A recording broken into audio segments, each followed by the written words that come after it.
Tonight, Israel vows to retaliate after a barrage of aerial attacks overnight.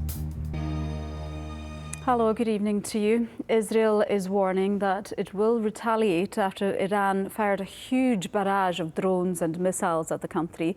It's the first time that Iran has directly targeted Israel from its own soil in a major escalation of tensions in the region.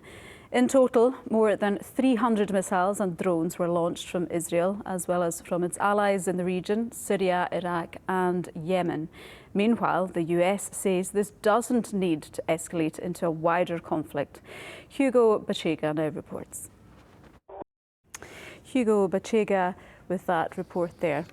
Well, as the Prime Minister confirms UK forces were involved in taking down drones and missiles, Scotland's First Minister has reiterated calls here for a ceasefire, as David Wallace-Lockhart now reports.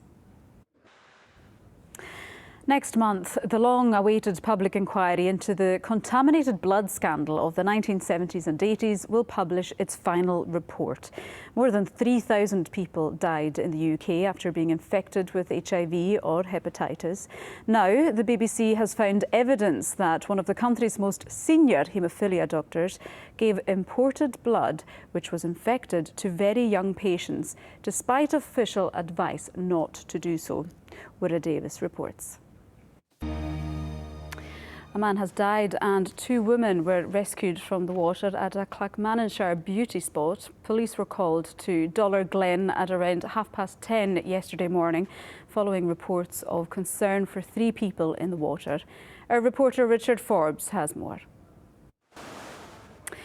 To sport now, and look away now. If you haven't caught any of the day's action and you don't want any spoilers, Ross County came from behind to secure an historic first victory over Rangers, beating them 3-2 in a damaging blow to the Glasgow side's hopes of winning the Premiership. And of course, you can catch Sports Scene right after this programme. They'll have full highlights.